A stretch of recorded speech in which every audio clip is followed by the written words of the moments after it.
往后余生，永远都不要忘了这张脸。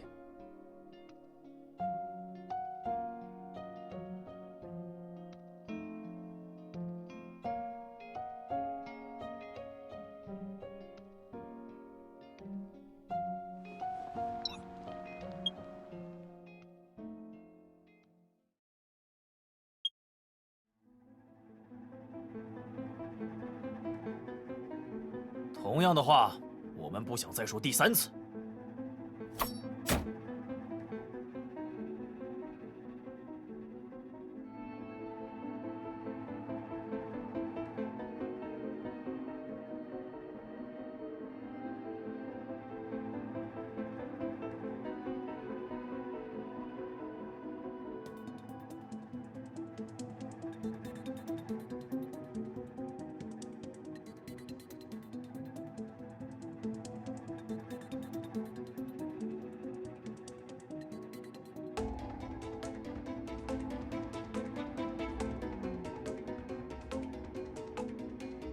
大人有令，未得他允许，您不可擅自离府。还请您回房暂歇，别让我们难做。这里是谢知府，我们的大人自然是左然左大人。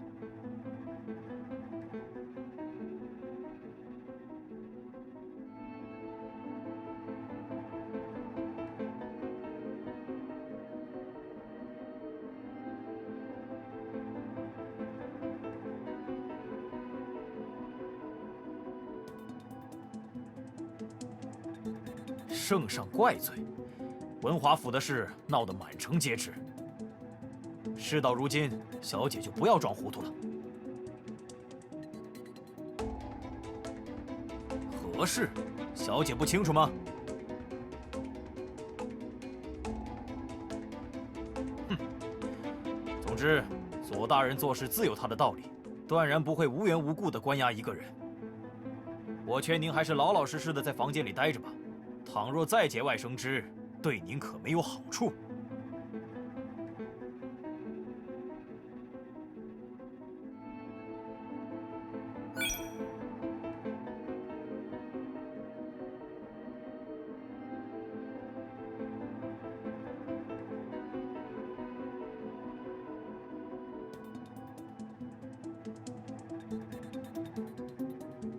大人有要务需要处理，不在府上。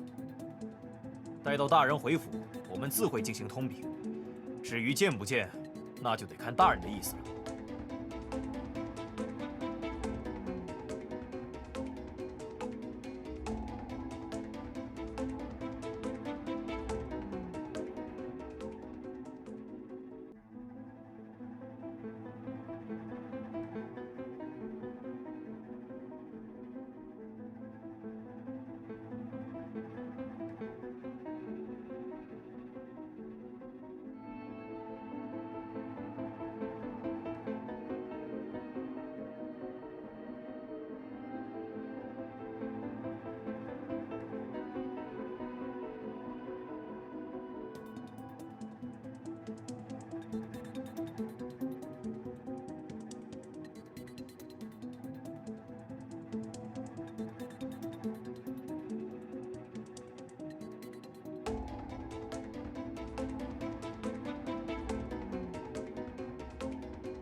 1队去后院找找，2队去事务房看看，剩下的人跟我来。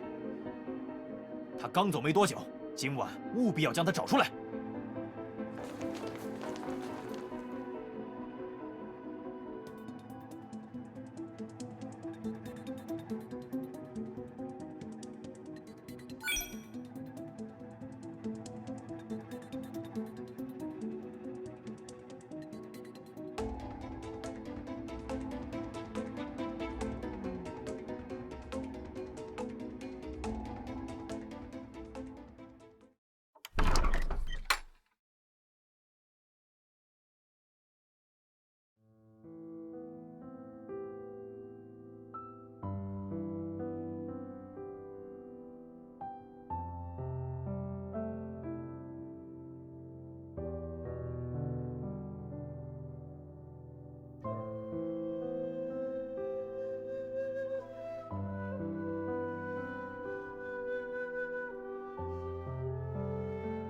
我先前已说过，沐浴时不喜有人在旁伺候。这种时候突然闯入，是有何事？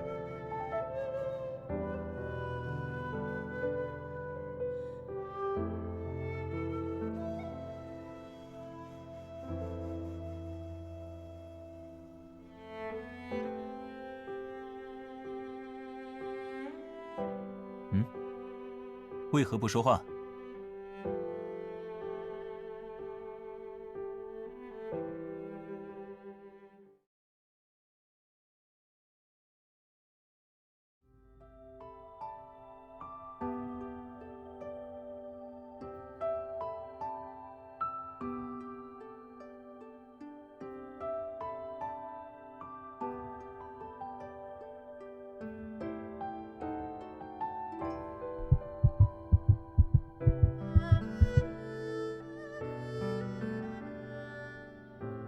说吧，我不怪你。是你。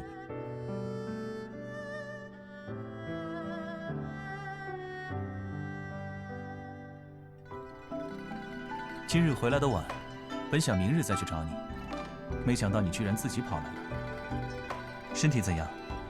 有没有感觉哪里不舒服？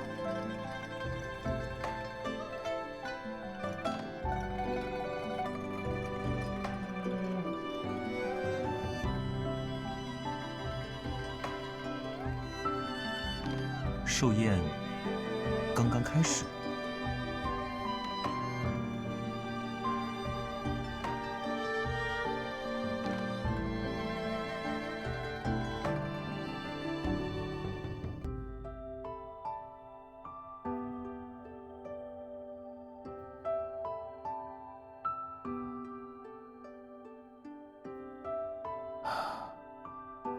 如若这样，或是最好。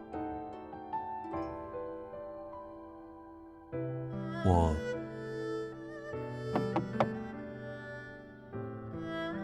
大人，打扰到您休息了，还请恕罪。但属下有急事禀报。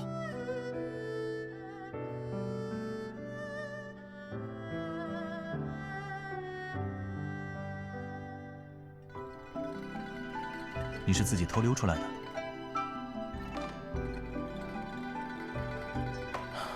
去后面躲着吧。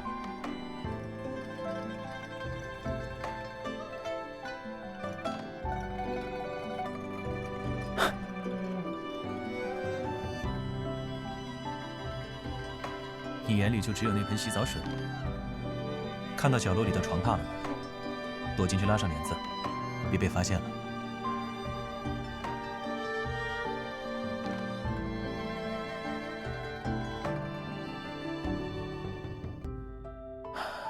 你呀，怎么这种时候，偏偏就想不明白了呢？你刚才不是还义正言辞地把名胜挂在嘴边吗？这种场面如若被人看见，被玷污的就不是我，而是你自己的名声了。至于其他的，我们稍后再说。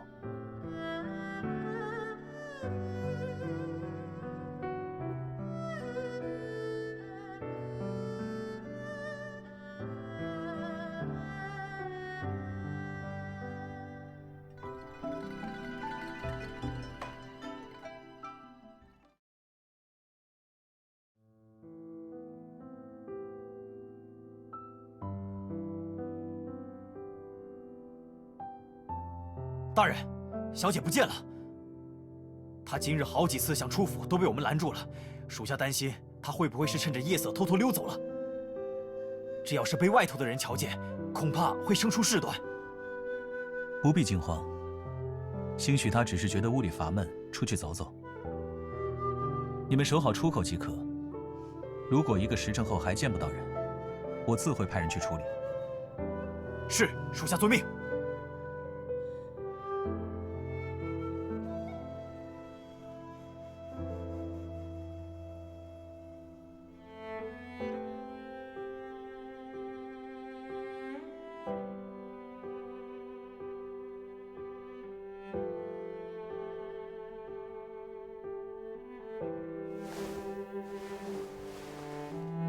你觉得这些都是为何？就算我心中真的有愧，那也必然事出有因，总不能无缘无故将你囚在这里。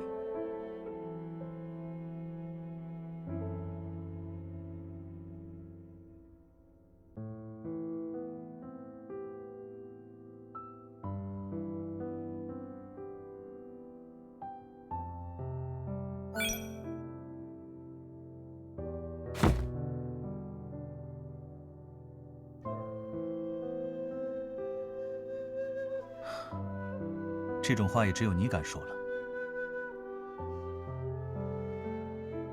你觉得呢？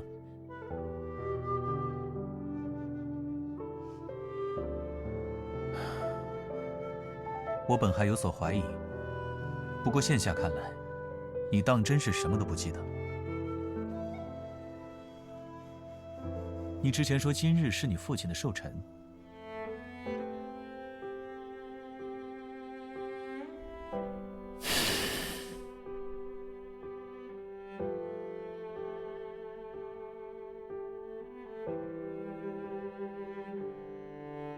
但实际上，此时距离你所说的寿宴，已经过去整整7日了。7日前，在那场寿宴之上，九王中毒身亡了。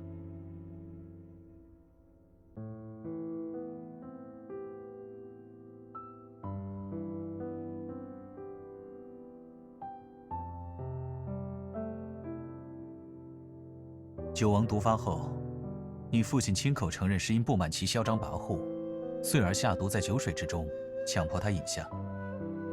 目前他因谋害皇亲而被关押于天牢内，其余家眷也被监管于别处，随时听候传唤。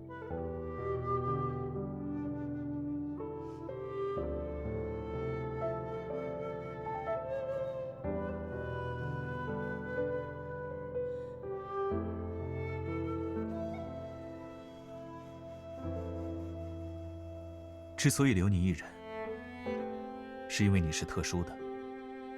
案发那夜，你是整个文华府中唯一的证人，只有你亲眼目睹了凶案发生的全部过程，因此你的证词对于最后的定案有着至关重要的作用。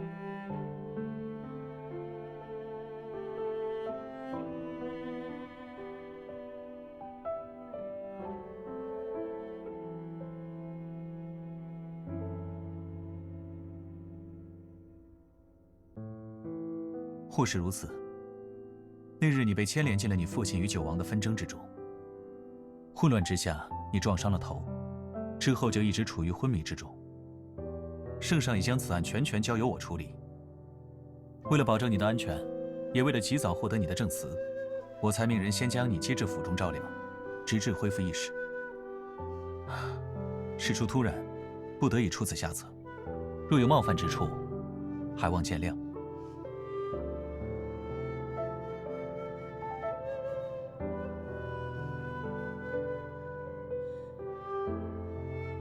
你父亲已认罪，其交代的行凶过程与细节也都已查证清楚，并无出入。因此，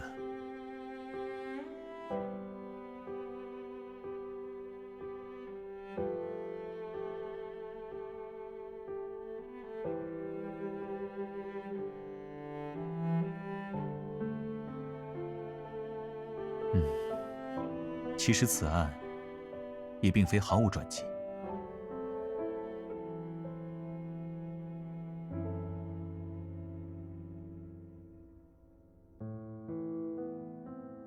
你父亲虽已认罪，但正如我所说，该案目前仍未最终定案。恰巧事发时你也在场，倘若他真如你所想的那般是无辜的，那么只要你能回忆起当晚究竟发生了什么，并且找到证据，指认出真正的犯人，就能救他一命。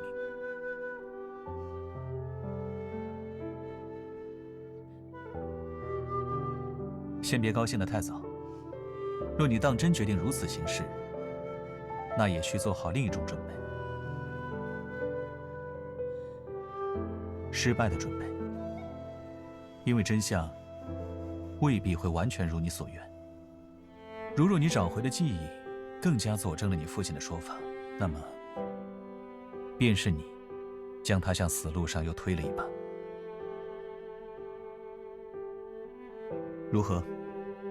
要试一试这仅有的可能性吗？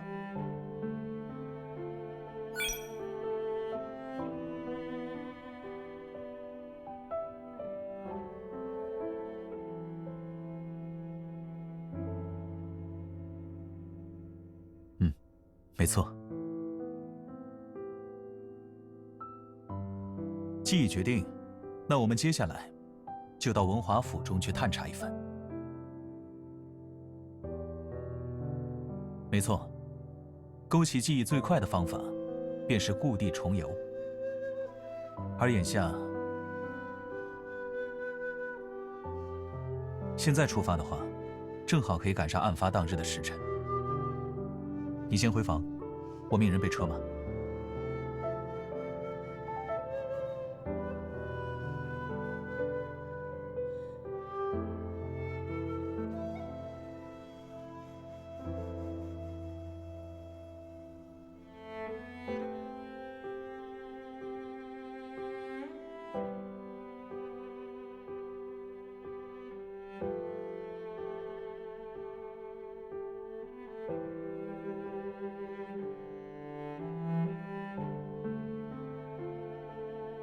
哎，马车里坐的是何人？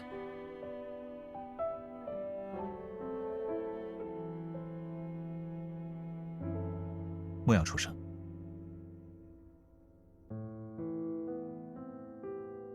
我们是谢知府府上的，车里坐的便是左大人。哟，左大人，我还没见过哪家大人坐这么朴素的马车呢。你是不是借着谢知府的名义诓人呢？快快快，把帘子掀起来，给我看看。你说掀便掀，还有没有王法了？王法，在这儿，我就是王法。你不敢掀啊，我来掀。我倒要看看这马车里究竟坐的是什么大人物。你。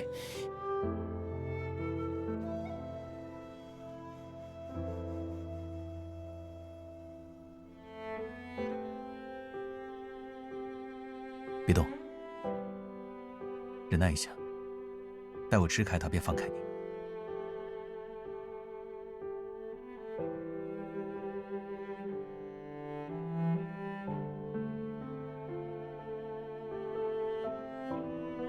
他要来了，小心！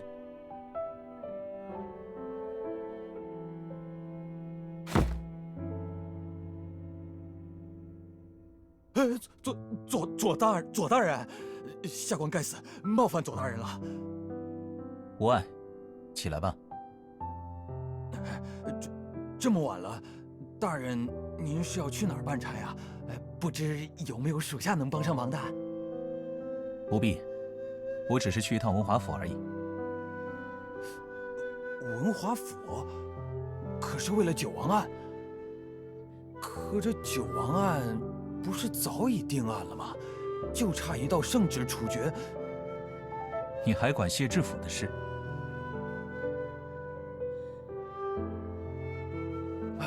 小人不敢，小人不敢，请大人慢走。快，给大人放鞋啊！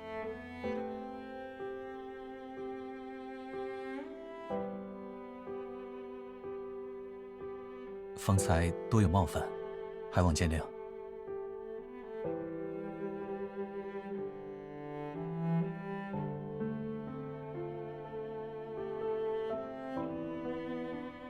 非也，只是九王案悬而未定，你身份特殊，还是莫要随便暴露于人前。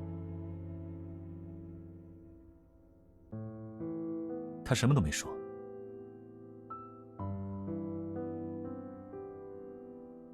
哦，你听错了，他只是问九王案何时定案而已。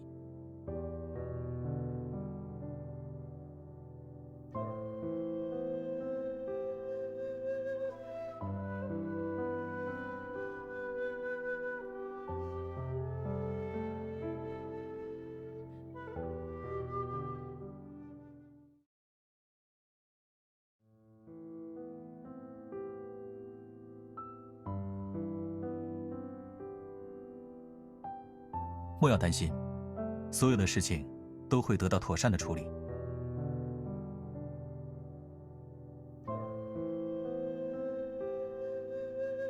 无妨。啊，到了，就是这里。当晚我接到报案后，便立即从谢志府赶来。到达此处时，九王已经毒发身亡了。那时你晕倒在旁，你父亲正在照看你，衣物上有洒落的酒水与争斗过的痕迹。据你父亲所说，当晚是他主动约九王到院中见面，说有要事相商。在此期间，他曾想要引诱对方喝下自己下过毒的酒水，却被九王察觉到了异样。两人发生了激烈的争执，而那时你恰巧经过，正好看到了这一幕。你当时本想上前阻拦，但却在推搡中无意间撞到了柱子，晕了过去。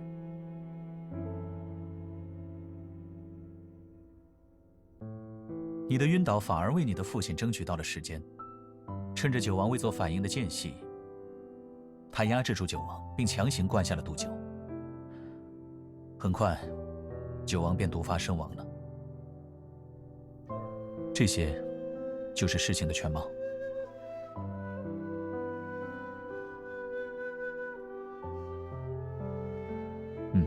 没错。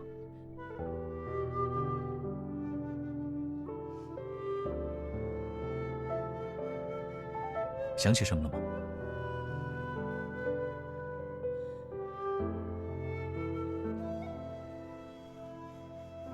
先别急。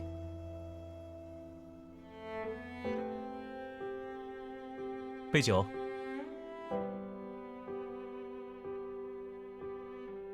没错，我是想要重现当时的场景。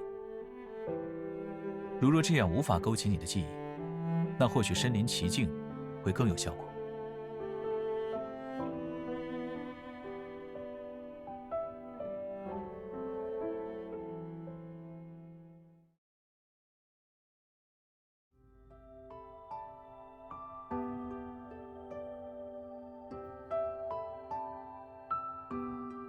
那，你来扮作九王，我来扮你父亲，如何？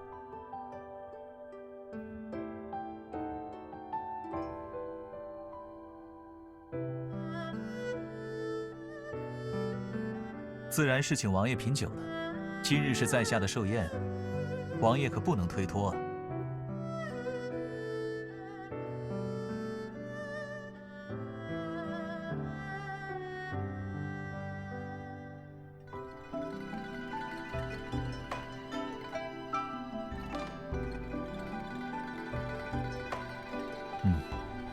确实如此。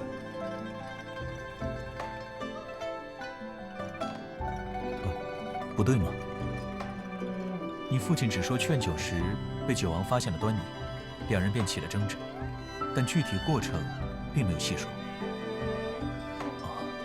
或许是我劝酒的方式不对，我们换一种再试试吧。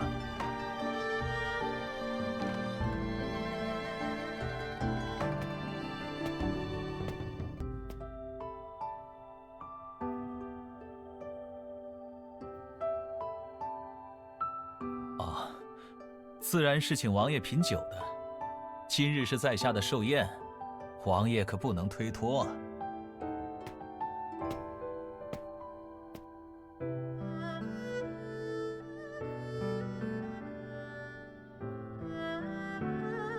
这酒在下已珍藏多年，还请王爷品鉴一二。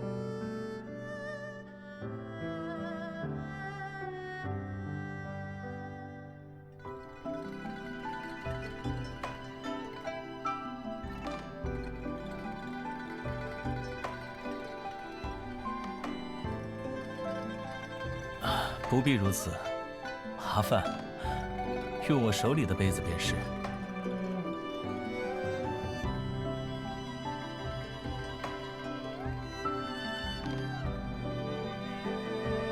有何不可？我是说，为何不可以用我用过的杯子？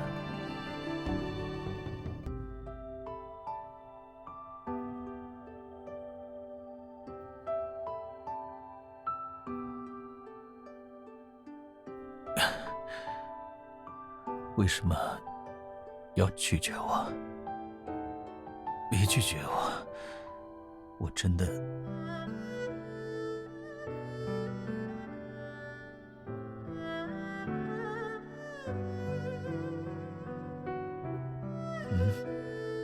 哪里不对？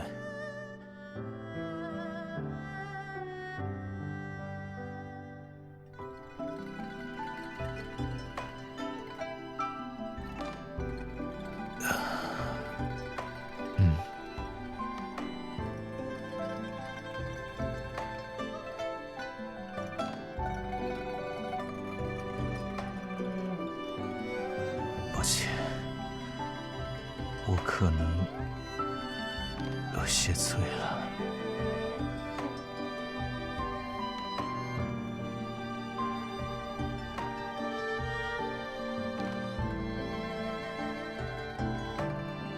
大人似乎醉得有些不省人事了，我去打些水来为他擦洗一下。小姐，能麻烦您暂时看顾一下大人吗？多谢。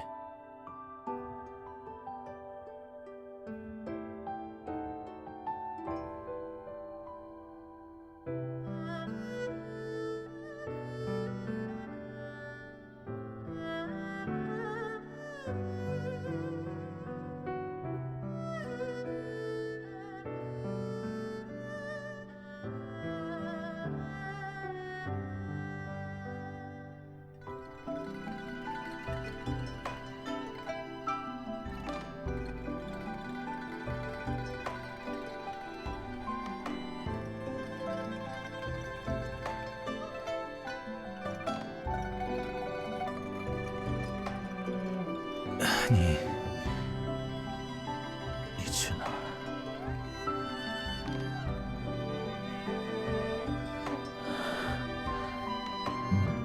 你别走，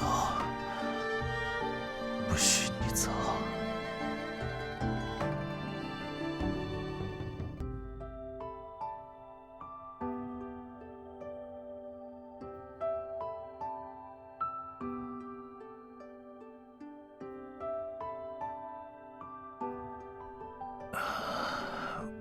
我不好，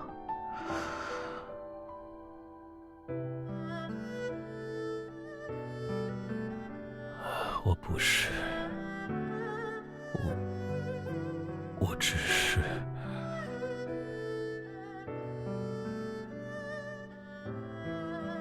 对不起，是我没有保护好你。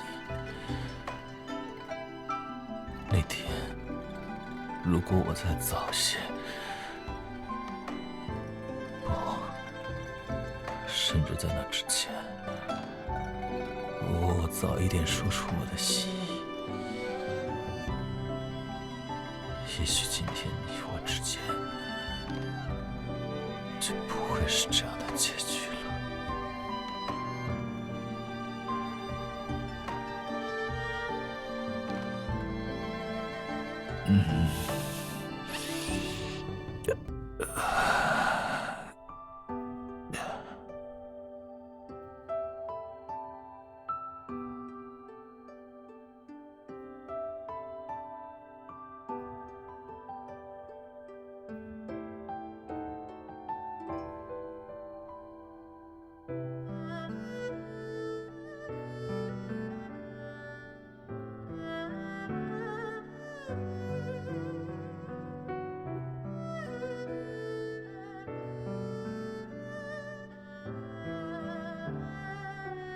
你做什么？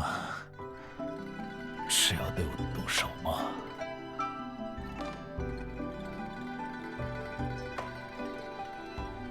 如果不想我误会，那你就回答我一个问题。如果不回答，我就治你的罪。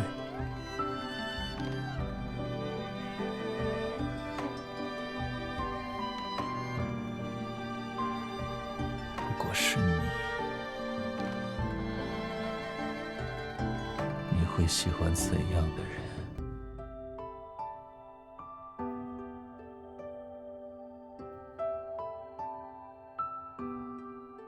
你怎么就知道这不重要？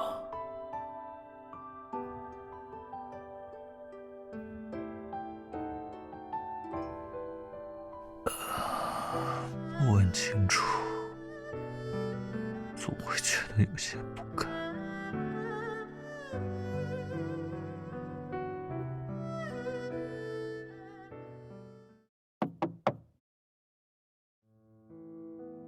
小姐，我打了盆水，现在能进来吗？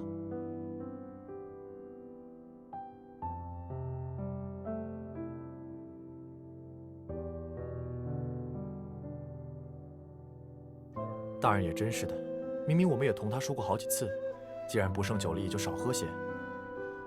之前在文华府的寿宴上还记着不喝酒，怎么这次又忘记了？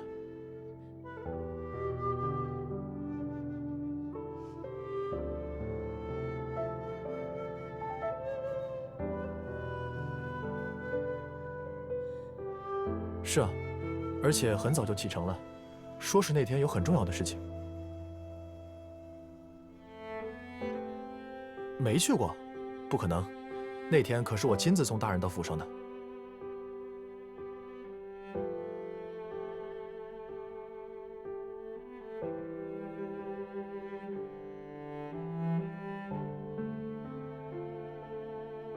小姐，您还好吗？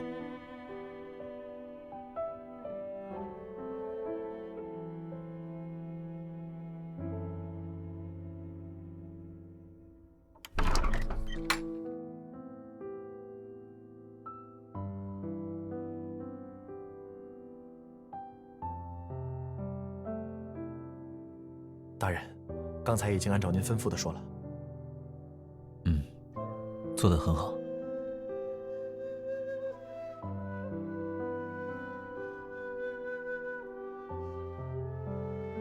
怎么了？大人，您这样做值得吗？先不说您所做的牺牲，您明明是要保护他，却……并没有什么值得不值得。在这个世上，所谓的圆满，并非是要事事都有所得。总会有那么一个人，让你愿意放弃万千繁华，只为保他一人平安。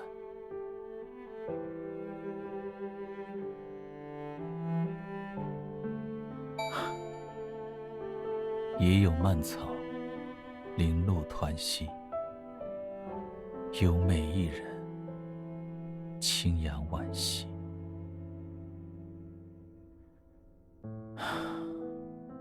等日后你也遇到这样一个人，自然就会明白了。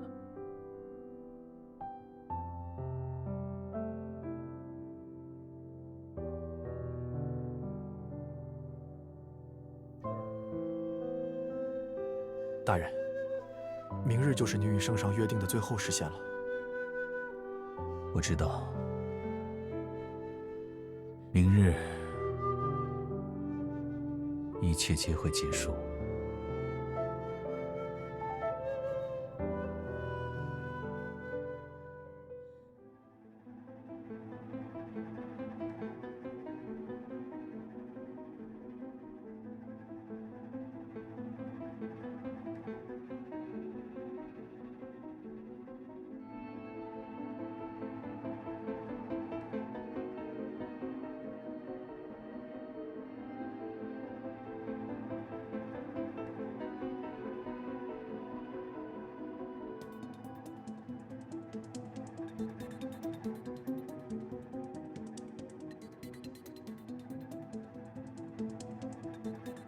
你来了。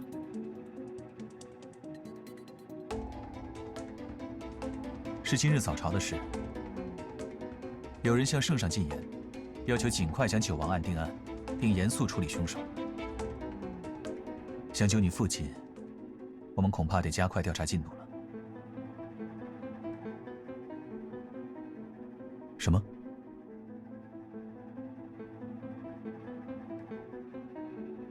你为何这么问？是不是知道了什么？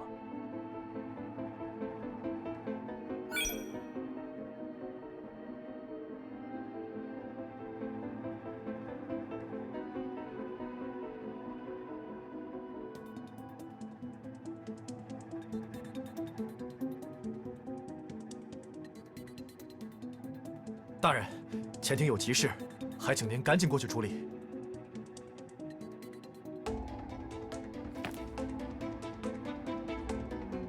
你在此稍等片刻，我去就回。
没错。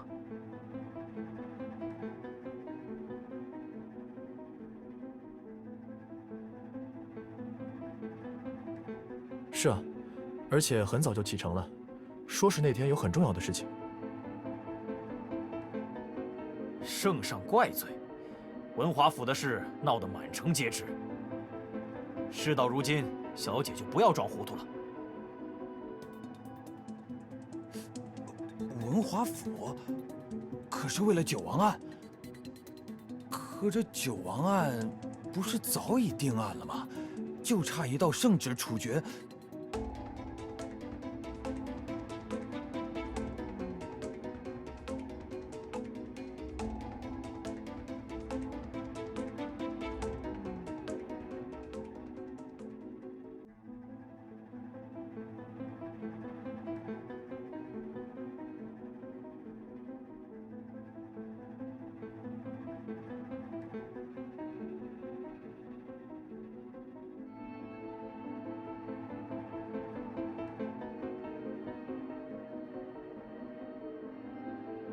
你在做什么？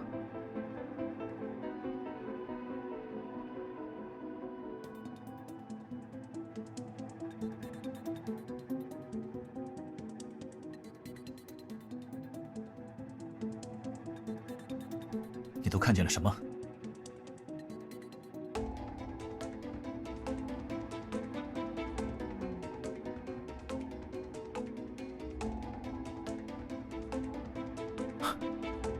你果然很聪明，这么快就让你发现了事实。如何？没有什么话想对我说吗？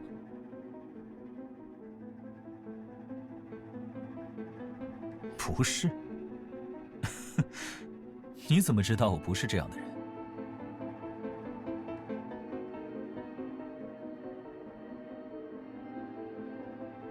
为何？自然是我之前说过的。因为你很特殊。7日之前后花园里，你当时看到了我和九王。你说，若你是我，会不会选择把对方留下？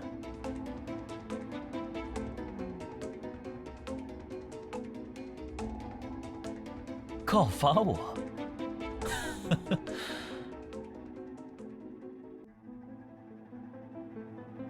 在那之前，你还是先想想自己的处境吧。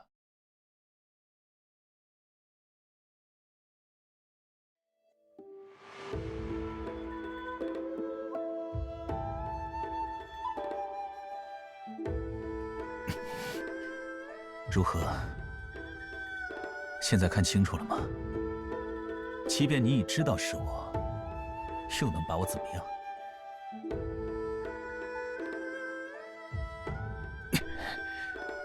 如果我说不呢？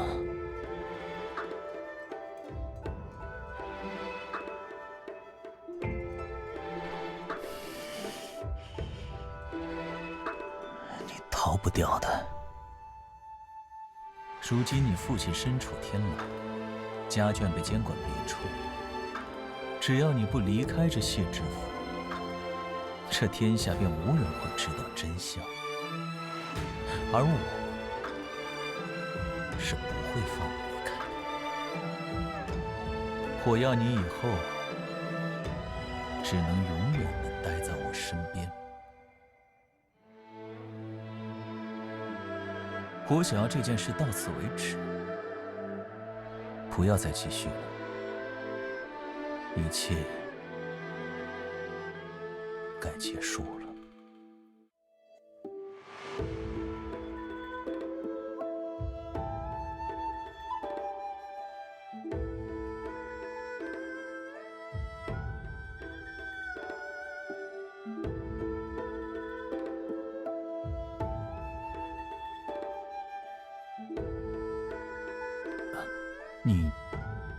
你莫哭，我。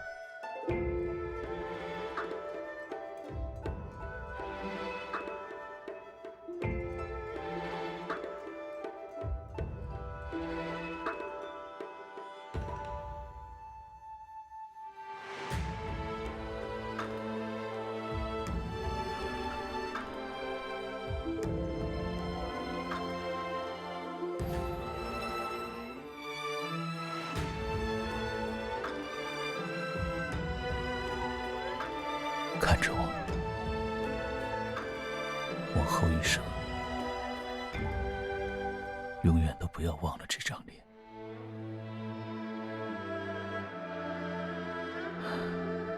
你说的没错，你的父亲是好人，我也不应该舍弃真相，抛弃公正和无私。可你知道吗？在这个世上还有一些东西与此同等重要。为了他们，我宁愿舍弃自己。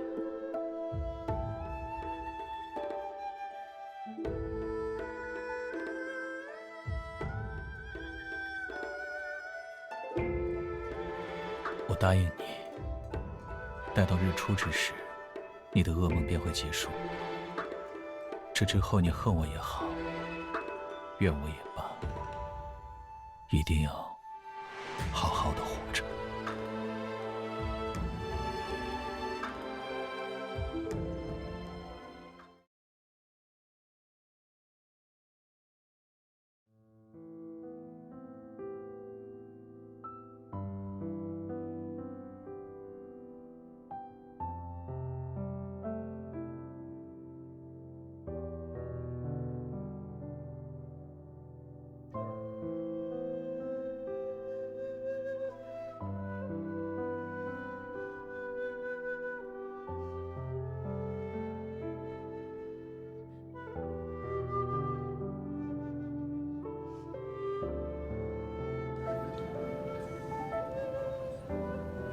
给我把门打开。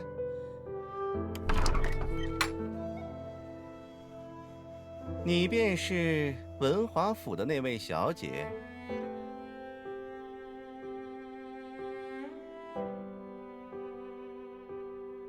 那便对了。我姓文，你称呼我为文内监即可。小姐，陛下要您进宫一叙。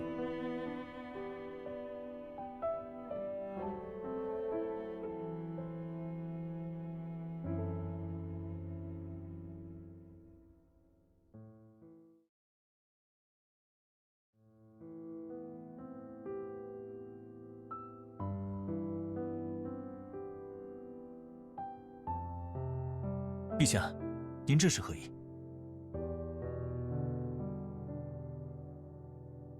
你便是文华府的那位小姐？免礼平身吧。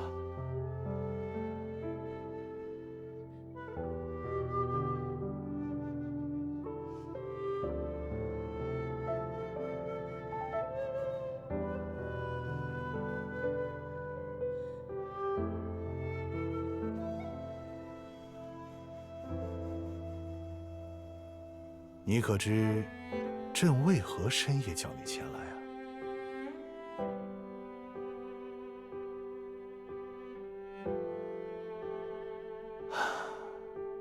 九王遇害一事，你应该已经知道了吧？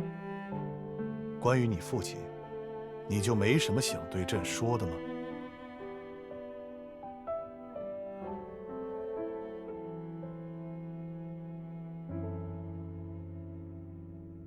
怎么，你无话可说了？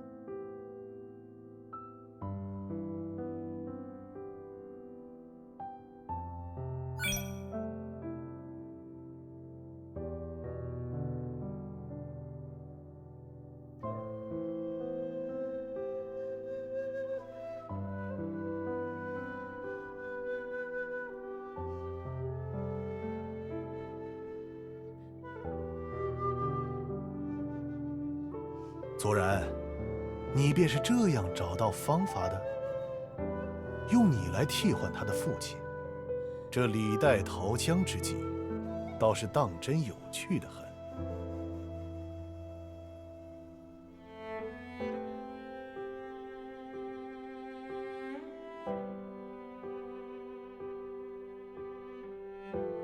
朕问你，你是否是在1日前苏醒于谢知府的厢房之中？这之后，是左然告诉你，你的父亲自认害死了朕的九弟，而你则是救他的关键。但很快你便发现，这一切不过是左然单方面的说辞，实则是他嫁祸于你的父亲，甚至还催促朕杀了他。你从他的身边搜出了一件又一件证据，一切似乎都已确凿无误。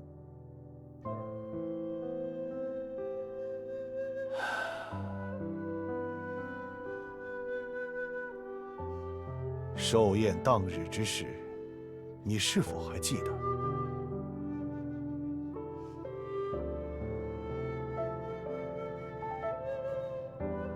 也对，若你还记得，左然他也不会如此行事了。左然，朕再问你最后一次，机会难得，你不想对他解释些什么吗？不必了。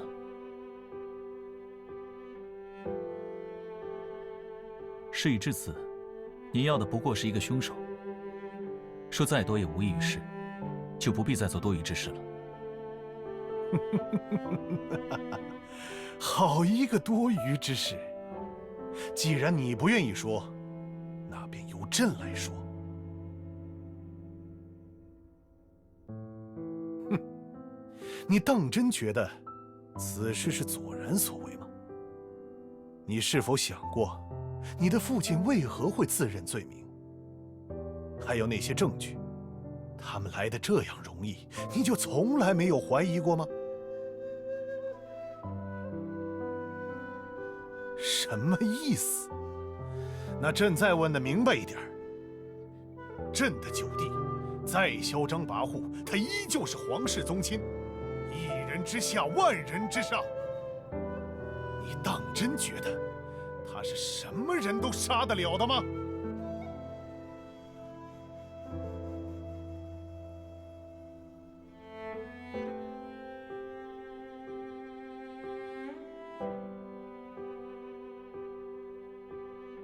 没错，便是朕。而你的那些证据来得这样容易，也不过是因为这所有的一切，都是左然有意要让你知道的。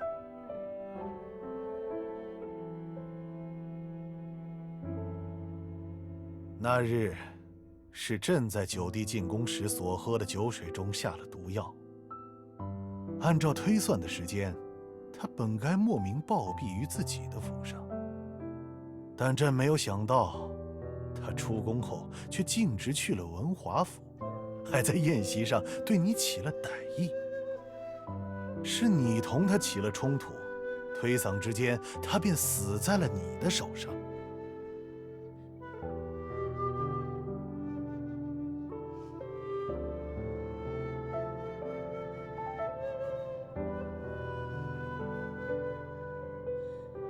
不是你们，那你觉得凶手是谁？难道你要将朕压至天下人的面前吗？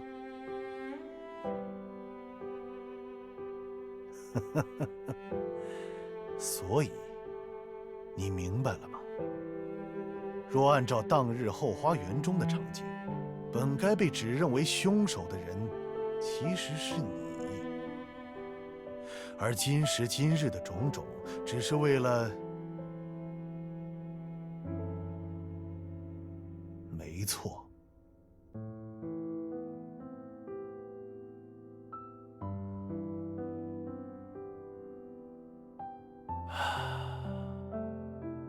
九弟死于寿宴这样的公开场合，终归是要给天下人一个交代的。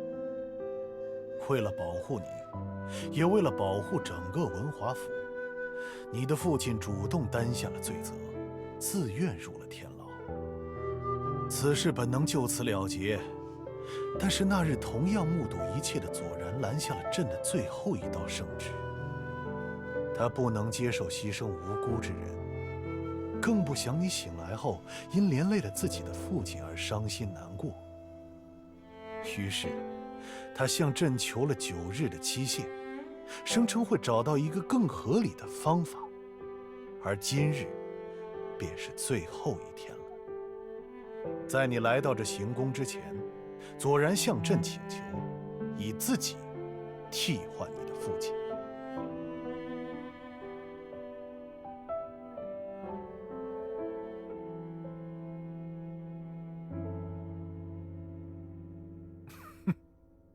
你到现在都还想不清楚吗？人有7情6欲，可若要令其舍弃自我，唯有爱之一字。左然也是如此。他之所以做到这一步，皆是因为他心悦于你。你还记得那箱珠宝吗？那并非他收来的贿赂，而是他预备向你提亲的聘礼。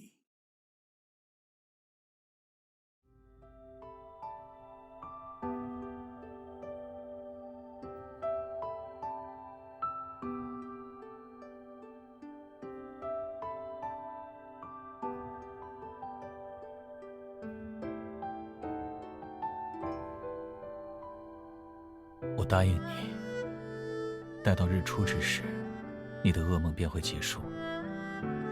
这之后，你恨我也好，怨我也罢，一定要好好的活着。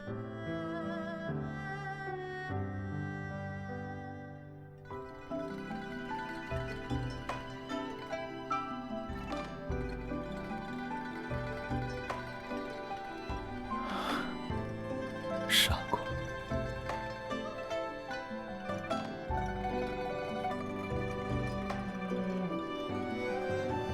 有一件事，圣上说的并不完全对。我之所以这样做，不仅仅是为了你，也是为了更多的无辜之人。九王之死的真相不能昭告于天下，不然必会引起社稷动荡，民不聊生。可他毕竟死于众目睽睽之下。于情于理都必须有一个凶手为此负责。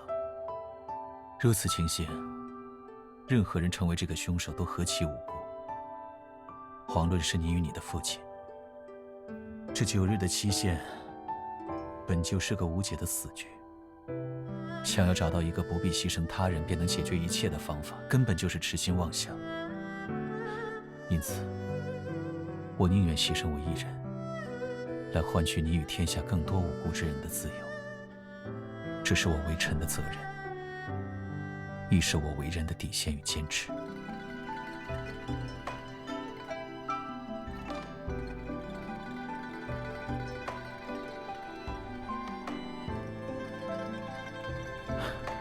那只是我的一点私心罢了。如若你永远都记不起寿宴当日之事，那你便可在这个真相中幸福地生活下去。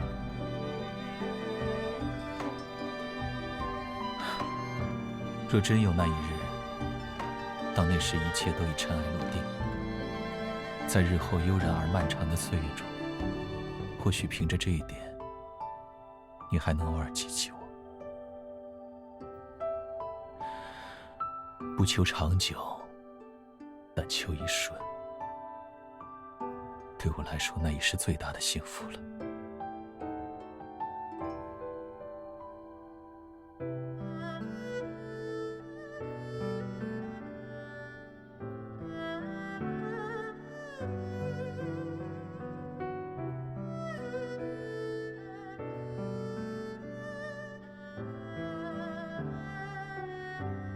左然，你的方法，朕答应了。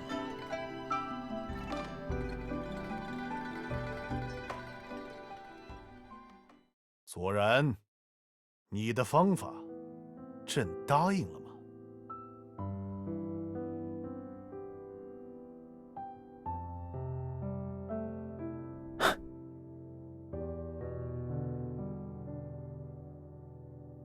左然，你可是有话要对朕说？是，陛下。臣知道今日殿上种种，如您当日决定处死九王是同样的道理。请陛下放心，臣今日所说的每一句话，皆是发自肺腑，而臣所做的每一个决定，也只是为了救人，并无犯上作乱之意。臣无其他所求，只恳请陛下能释放文华府首席，并赦免文华府诸人的罪责。九王被害一案的所有责任，由臣一人承担。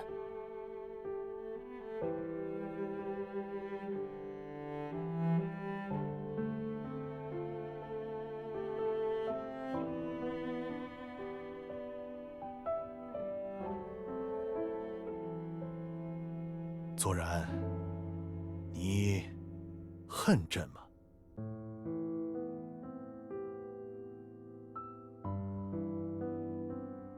臣不恨。如今天下大治，海晏河清，天下万民需要你，而臣想要这太平盛世能够一直持续下去。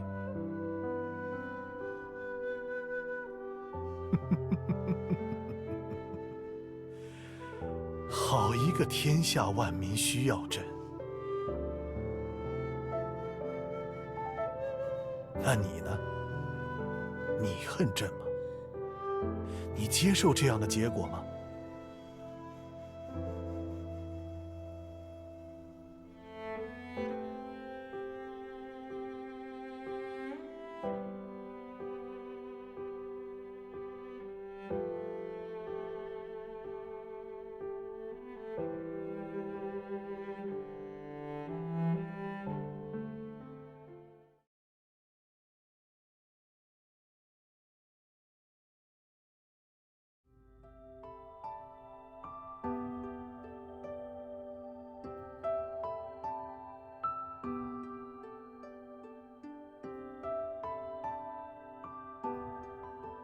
你要去哪儿？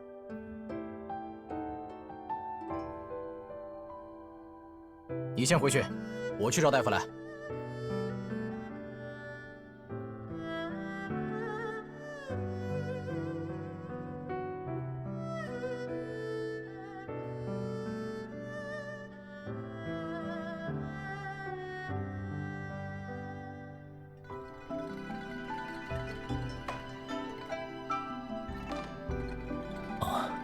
你回来了。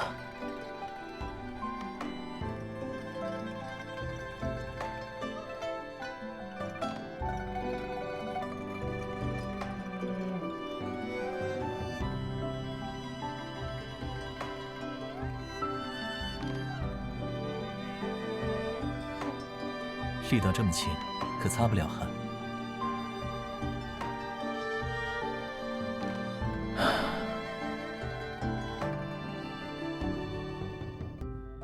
又被侍卫拦了。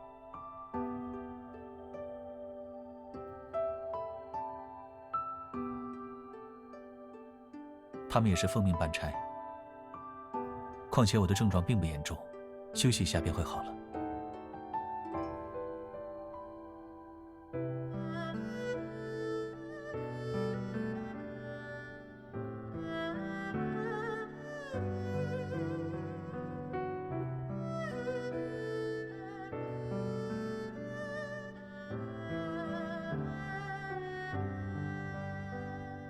为何这么问？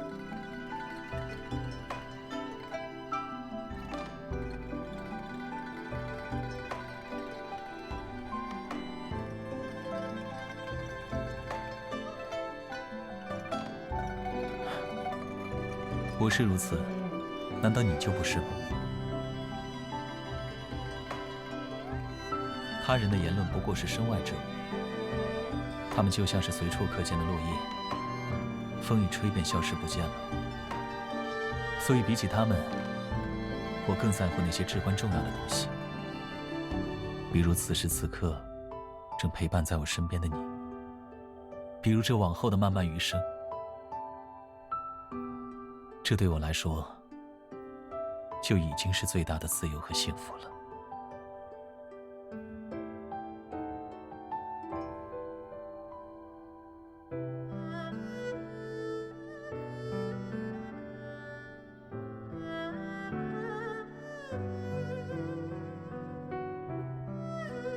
啊，那个呀。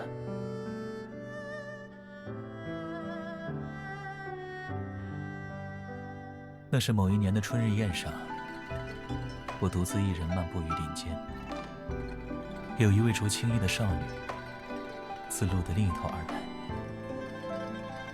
她握着一柄油纸伞，伞面上是随风夜夜的漫草。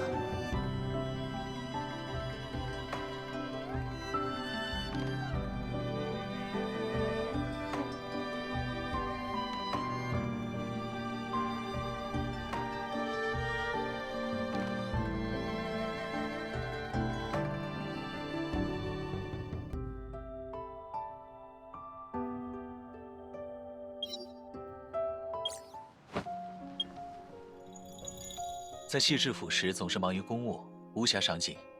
现在我们有时间去散心了。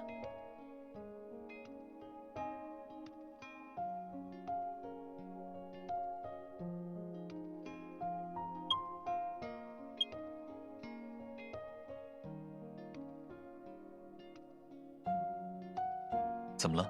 在想什么？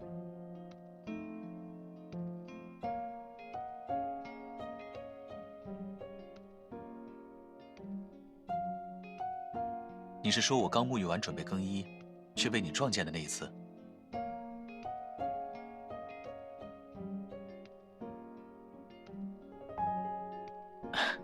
既然知道失礼，那你可想好了，要怎么补偿我的清白？不如以后都由你来为我挽发，可好？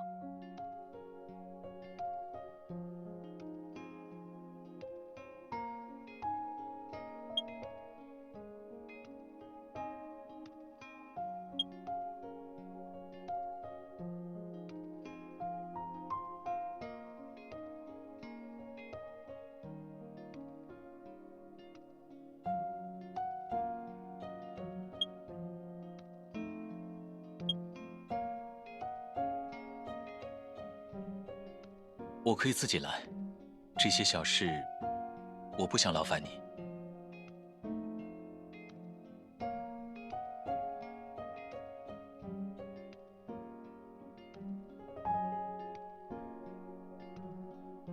抱歉，方才你离我太近了，你的身上很香，所以。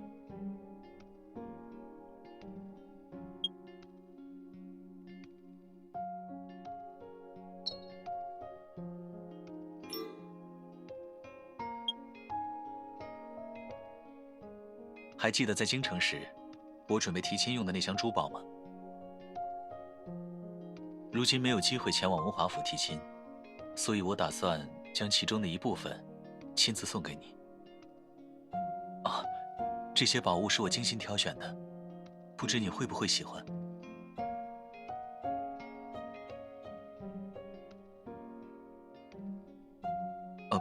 怎么了？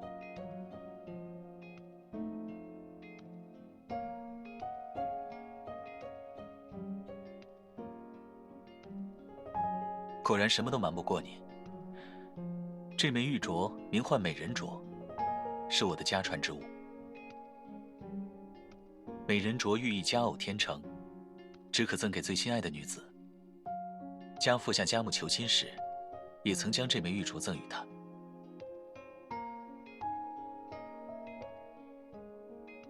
啊，美人镯之此一枚，你是否愿意？